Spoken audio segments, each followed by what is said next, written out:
No, it's been a mega week in the news. From a mega tax bill on the mega profits of the mega corporation Apple to the huge amount of crazy in U.S. presidential politics to yet another enormous threat of Great Depression from the too big to fail crowd. Stacey? Max, you know what? This first half of the Kaiser Report will also be mega short because in the second half you have a mega long interview with Mega Upload founder Kim Dotcom and his lawyer. Mega. So in case you're wondering why I've departed this episode so soon, it is that reason. So you talked about the too big to fail crowd by the bankers, the big banks. Well, they are in the news again because of this Great Depression that they caused from 2007, 2008. Well, apparently they're threatening us again. Dishonest bankers threaten new financial crisis, says Bank of England Governor Mark Carney. Corrupt bankers represent a threat not only to those they directly rip off, but also potentially the entire global financial system, the governor of the Bank of England has warned. In his capacity as chair of the Financial Stability Board, the FSB, a global forum for national regulators, financial ministries, and central banks, Mr. Carney has written an open letter to the G20, which meets this weekend in China. Well, this is an interesting point, isn't it? So Mark Carney, head of the Bank of England, is pointing the finger at the bankers as being the culprit for global market instability before and any new instability. It's not about policy. It wasn't that there wasn't enough quantitative easing. There wasn't enough fiscal stimulus. There wasn't enough global trade. There wasn't enough banker blah, blah, blah. It was about bankers committing acts of illegal activity. Illegal. Well, when they say illegal, when they say crime, they say misconduct, but they're talking about crimes. And remember, here in the UK, which was the center of a lot of actually the American bank crimes happened through London.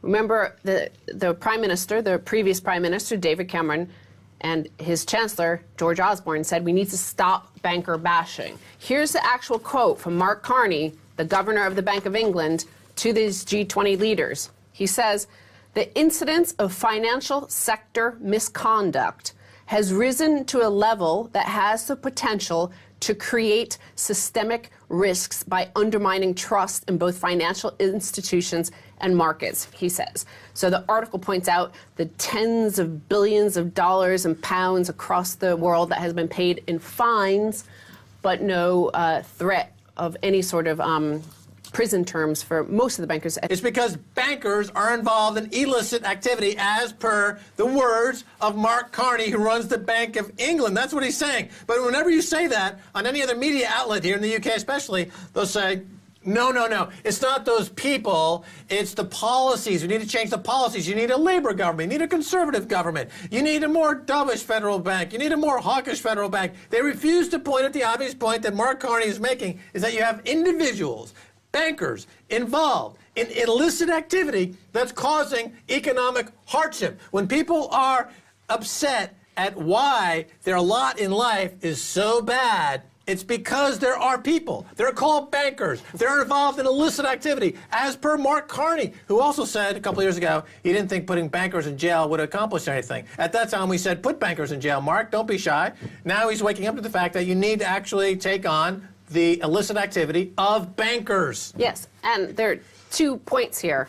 First of all, the Bank of England estimated last year that misconduct costs, they should first of all stop calling it misconduct costs. They should call them criminal costs, criminal behavior costs, had reduced banks' pre-tax profits by 40% on average between 2011 and 2015. So one suggestion is maybe they make it 100%, not just 40% of their pre-tax profits. They should make it cost 100%. They should lose all of their profits if they're going to engage in repetitive systemic fraud. And then they also point out that Britain's banks and building societies had paid £33 billion in fines and other penalties between 2010 and 2014, roughly equal to the sum they paid out in dividends to shareholders over the same period. Again, those dividends should also be clawed back and given to the victims of this fraud, and that way shareholders will be a little bit more diligent in their role as shareholders in pressing their own company in which they are invested to behave with less misconduct. Right. If a bank robber or a liquor store, somebody robs a liquor store and they pay people a dividend from the money they stole from the liquor store, Yeah. it doesn't mean that they didn't commit a crime. Yeah. Just because bankers pay dividends on the money they stole doesn't mean that they didn't steal the money. Just because they pay themselves huge salaries and the Times of London will have the Fortune 100 list here in the UK and here are some big bankers. That doesn't mean they didn't commit crimes, right? You know, but they never mentioned that in the article. By the way, they should have an asterisk. Criminal, criminal, criminal, criminal, criminal, criminal, criminal. The message from this government here in the UK is if you want to be a success, you have to commit fraud. Well, around all the neoliberal sort of economies, that's Right. essentially what it is. That's the way it is around the world, is that the wealth and income gaps are quite large. And some people are not born with a predisposition to committing illegal acts of financial terrorism, unlike the people who work in the City of London. So when you say, well, you need to be more of a success, they're like, you need to go trade derivatives and bankrupt nations and kill people. And not everyone wants to do that, believe it or not, Teresa.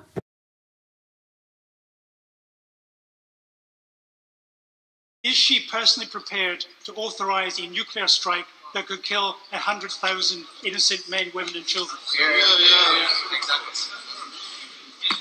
Yes.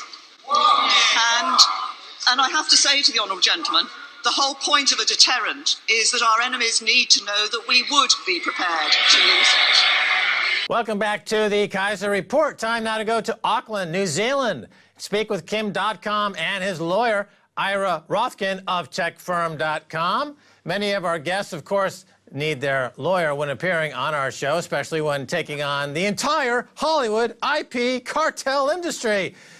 Kim and Ira, welcome to the Kaiser Report.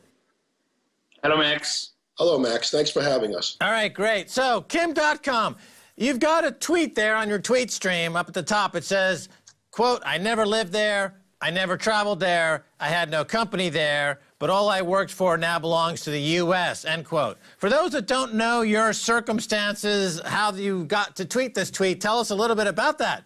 The United States has indicted me for copyright infringement, even though I'm not directly charged with that infringing of files. They say I'm responsible for the infringement of former Mega Upload users. And they are trying to extradite me from New Zealand. And because I use my treaty rights to fight extradition, a U.S. court has found that I'm now a fugitive. And under the fugitive disentitlement, they have forfeited all my assets, which now belong to the United States government. And that's what the tweet is about. I have lost all my assets without any trial, without any hearing. I've never been to the United States, and yet that's what happened. This quote, a fugitive disentitlement, which is a phrase we're hearing now. What is this? How does it relate to Kim.com's case? How does the U.S. even have jurisdiction in this case, Ira? Well, fugitive disentitlement is this draconian doctrine that Congress gifted to the Department of Justice that in this situation basically says, under their view, that if you go ahead and oppose extradition, and here as a New Zealand resident, we're going to go ahead and punish you by taking all of your assets so that if one day you come to the United States, you'll have no money with which to defend yourself. And Kim.com is involved in the largest criminal copyright case in history.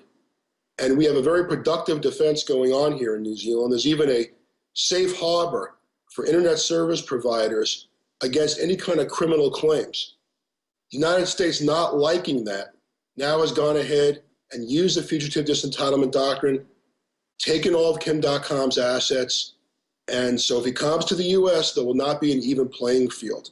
So this is offensive to any type of justice, and it's part of a triangle of destruction that the United States uses as a game plan, from making up laws, which they did in this case, to having secret government proceedings, which they did in this case when they took down Mega Upload with no lawyer for Mega Upload present. And the third part of that is forfeiture, which they're doing right here. And there's another crazy thing to add, Max, if I may, and that is, even though we have court orders from courts in New Zealand and in Hong Kong where my assets are, because my assets are not even in the United States. And these court orders allow me to withdraw some of that money for legal expenses and to defend myself in New Zealand and in the multiple cases that I have around the world. And even though we have these court orders giving me access to funds to pay lawyers, the United States government tells my US lawyers, if you receive any of this money or if you accept any of this money, you yourself are committing a crime, and that's why I can't even pay my US lawyers or US experts to defend myself, which is, you know, a really unethical strategy by the United States to prevent me from having a fair defense. Ira, if .com loses, who else loses? And if when he wins, let's say, who's the winner? What's the biggest issues at stake here, Ira? Well, there are multiple issues at stake. I'd have to say that the claims made against Kim.com and Mega Upload, distilled to its essence, is whether or not the United States can hold a cloud storage provider criminally responsible for the infringing acts of users. That's what's known as secondary copyright infringement. And there is no criminal statute for secondary copyright infringement in the United States. We asked Professor Lawrence Lessig, who you mentioned earlier, to provide an opinion. And he's a Harvard professor, and he wrote an opinion that was admitted into evidence here in New Zealand, where he basically said that the United States criminal case lacks merit and is unreliable. And so what we have here is a situation where this can go out and affect any user-generated content site, from Google to Facebook to Dropbox and others. So if Kim.com loses, it will have a chilling effect on user-generated content sites, on internet economics, and it would elevate Hollywood's economics over those of technology companies. And that appears what's going on right now is the DOJ is favoring Hollywood over Silicon Valley. And in the end, you know who loses? Consumers lose, because internet services will cost more, there'll be fewer selections, and there'll be fewer choices for user-generated content sites. So there's a lot at risk right here. Yeah, so this is basically SOPA through the back door. You remember that famous law that they were trying to pass to make internet service provider the policeman for Hollywood and the content cartel, right? So SOPA failed, but if they win in my case, every internet service provider will be forced to police the internet and to police their users to not end up in the similar situation like myself. Right. I mean, this is going back to Lawrence Lessig's work, this body of work that talks about copyright. It becomes a First Amendment issue. Here in the United States, First Amendment freedom of speech is being challenged by this Hollywood copyright extremists, some are calling them, who claim that, you know, any speech is owned by us. You know, your attempt to engage in free speech is chilled because we actually own, through copyright, those words. You can't use words like freedom. We own that word. And it's become absolutely egregious and far-reaching. And the fact that they can reach out to New Zealand and send a SWAT team. And I listened to the stream last night. You were talking about the illegal search and seizure issue. They sent a SWAT team to your house to break, you know, all kinds of statutes. For what? Because you wanted to engage in what some would argue is fair use of copyright, which is Max, we could prove that. You don't have to. It's not even theoretical.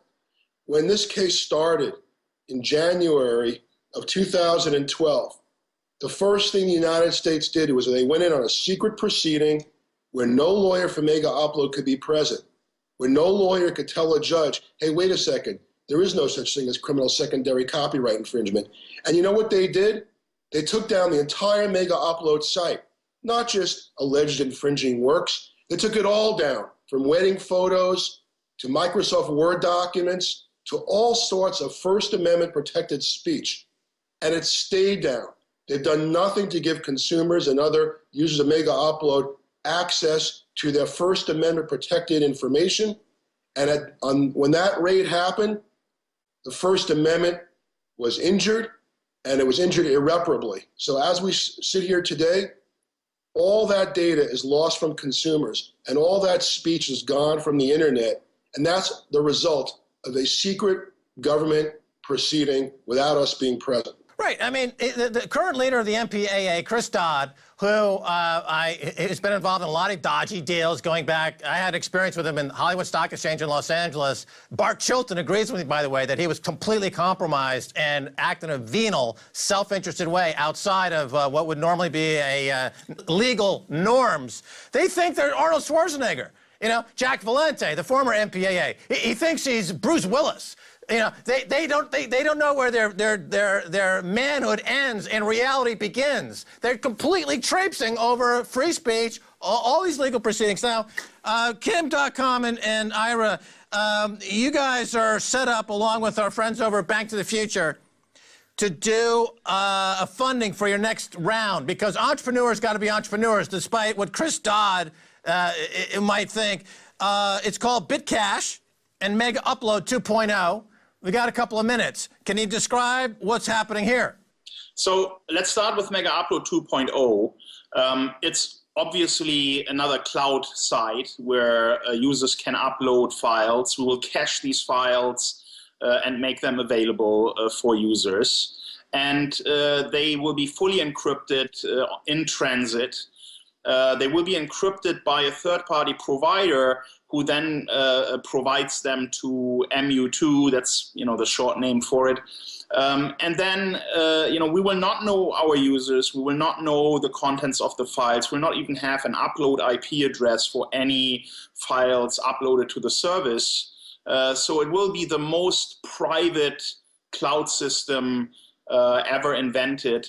And then on top of that, we'll have a solution called BitCash, where every file transfer is linked to a microscopic Bitcoin transaction. So we're utilizing the blockchain, we're utilizing this new digital currency and linking it to every file transfer. It's kind of like an affiliate program.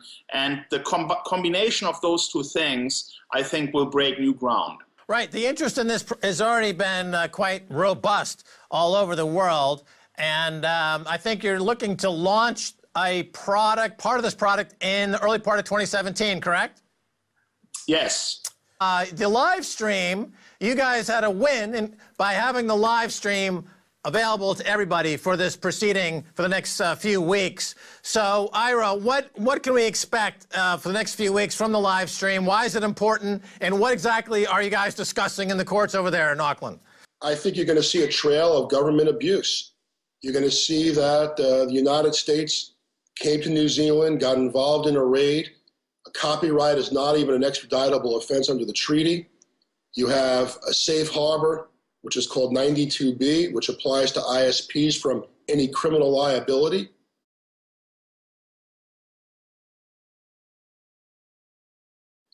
You have laws here in New Zealand that do not make any kind of species of alleged infringement even a crime, and the court's going to hear all this. We think that other courts in the past have gotten it wrong. We feel very optimistic that if you just apply the black letter law that's here in New Zealand, Kim.com and the others will prevail. So we look forward to the entire world shining a light on this government abuse through this live stream. And this is exactly how democracy should work. And we're very optimistic. And it shows Kim.com's innovative mind and brilliance to go ahead and use the internet as a way to actually show the world what's going wrong with the government in an internet case. Right. You know, I think people should understand when they look at the technology space and the entrepreneurial space, Bill Gates is a twice convicted predatory monopolist. He's now worth $80 billion. Steve Jobs was breaking the law when he started his career as a phone phreaker. You can look that up on the web and find out what a phone phreaker is. But that's how he got started, breaking the law in clear-cut case. So entrepreneurs and high-tech folks, they challenge the system. They break new ground. They shatter paradigms. Kim.com is a proven technology wizard who's been ahead of the curve and done fantastic things. Now he's run up against the legacy, old guard, the MPAA, the copyright extremists. We all benefit if he wins because it's a free speech item and it's a technology item and it's about the future. And we're out of time. So, gentlemen, thanks for being on the Keiser Report. Thank you, Max. All right, well, that's going to do it for this episode of the Keiser Report with me, Max Keiser, and Stacey Herbert. I'd like to thank our guest, Kim Dotcom, and his lawyer, Ira Rothkin. If you'd like to get in touch, tweet us at Keiser Report. Until next time.